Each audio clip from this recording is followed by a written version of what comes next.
ஜெயா, ஏதாவது திட்டேன். ம். கோவப்பட்டுரு. இப்படி அமைதியா இருக்காத. நோ மாரி இருக்கு. ப்ளீஸ். இந்த புரோக்கர செம்ம அடி அடிச்சிருக்கேன். பாரேன், கையெல்லாம் வீங்கி, சட்டெல்லாம் எவ்வளோ கசங்கி. அந்த புரோக்கர் வேணும்னே பண்ணலையாம். ஆக்சுவலா வேற ஒரு பொண்ண பார்க்க வேண்டிய மாப்பிள்ளைக்கு அட்ரஸ மாத்தி குடுத்துட்டு இருக்கான். அந்த ஆளு ரம்யா வந்து பார்த்துட்டு இருக்கான். இப்படி ஒரு மாப்பிள்ளைய நான் ரம்யாக்காக பார்ப்பேனா சொல்லு? என்னோட பெட்டரான ஒரு மாப்பிள்ளைய தான் அவளுக்காக நான் தேடிட்டு இருக்கேன். அப்பதானே அவளுக்கு ஒரு சந்தோஷம். எந்த கட்டத்திலயும் நான் அவளுக்கு பெட்டரா தெரியக்கூடாது. அப்படிதான் யோசிச்சு தேடிட்டு இருக்கேன் ஒருத்தனை. என்ன நம்பு ஜெயா. நான் உன்னை நம்பலன்னு நினைக்கிறியா? உன்னை மட்டும்தான் செந்தில் நான் நம்புறேன். ஜெயா, இந்த பதவி என்னை தடுக்குது. இல்லைன்னா உன்னை கட்டி பிடிச்சிட்டு ஒவ்வொன்னு அழுதுருவேன். என்னாச்சு ஜெயா? அம்மாவுக்கு என் மேல கோவம். ரம்யா வாழ்க்கையை நான் தான் கெடுத்துட்டேன்னு.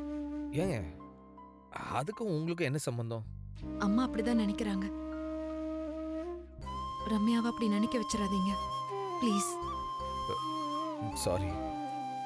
எனக்கு நீ வேணும். புரியுது. அதே சமயம் என் குடும்பமும் எனக்கு முக்கியம். ஒருத்தருக்காக இன்னொருத்தரை காம்ப்ரமைஸ் பண்ண முடியாது. அப்படி ஒரு சூழ்நிலை வந்துருமோன்னு எனக்கு பயமா இருக்கு செந்தில். அப்படி வராது. எப்படிப்பட்ட சொதப்பல் தெரியுமா நீ பண்ணது? நல்லா தெரியும். ரம்யா ரொம்ப அப்செட். நியாயம் தானே? நீ வீட்டுக்கு பொண்ணு பார்க்க வந்தப்ப கூட அவ பெருசா ஒன்னும் சொல்லல. அவ்ளோ பெரிய அதிர்ச்சியை கூட ரொம்ப சாதாரணமா தான் எடுத்துக்கிட்டா. ஆசைப்பட்டது நானு தெரிஞ்சப்போ கோவப்படாம சம்மதம் சொன்னான். அப்படிப்பட்ட ஒருத்தி நேத்து அழுதப்போ என்கிட்ட கோவப்பட்டப்போ எனக்கு என்ன பண்றதுன்னே தெரியல. ஜெயா, என்ன சாரி சொல்ல போறியா? இல்ல. அப்புறம் என்ன 2 அடி அடியேன். எதுக்கு? இல்ல, என்ன அடிச்சா உன் கோவம் கொஞ்சம் குறையும்ல? உன் மேல எனக்கு கோவம்லாம் இல்லையே. பரவாயில்ல, என்ன அடியேன். என்ன? ஒன்னும் இல்ல. என்னன்னு சொல்லுங்க. இல்ல, சப்பு சப்புன்னு உன் கன்னத்துல அடிக்கணும்னு ஒரு தடவை யோசிச்சேன். அது எப்பன்னு எனக்கு தெரியும். எப்போ? நான் என் அம்மாவோட ரம்யாவை பொண்ணு பார்க்க வந்தேனே அப்போ. கரெக்ட். உனக்கும் அப்படி தோணுச்சா? தோன்றதா? நான் ரெடியா இருந்தேன் உங்ககிட்ட அடி வாங்கறதுக்கு.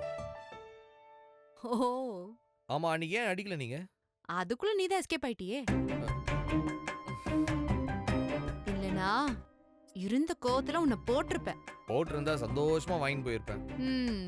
அடிய வாங்கிட்டு அப்புறம் ஆயுசுக்கும் சொல்லி காட்டிட்டு இருப்பேன். அச்சாச்சா. போடா, உன்னை பத்தி தெரியும். நியாயமா அடி வாங்க வேண்டியது தானே? நீங்க என்ன 2 அடி அடிச்சாதான் இங்க இருந்து நான் போவேன். செந்தில், நீங்க என்ன 2 அடி அடிங்க. முடியாது. அப்ப நான் இங்க இருந்து போக மாட்டேன். என்ன விளையாட்டு இது? விளையாட்டுலாம் இல்லைங்க. பலார் பலார் என்ன 2 அடி அடிங்க. சீரியஸ். செந்தில், போய் உங்க சீட்ல முதல்ல உட்காருங்க. முதல்ல அடிங்க, போறேன். என்ன இது உங்களோட இப்படி ஒரு தொல்லை? ப்ளீஸ் ஜெயா. யாராவது பார்க்க போறாங்க. பட்டுன்னு ஒன்று கொடுத்துருங்க, டக்குன்னு போயிடுறேன். என்னங்க ஏதோ முத்தம் கேட்ட மாதிரி யோசிக்கிறீங்க? அரை தானுங்க, ஒரு அரை அரைஞ்சு விட்டுருங்க.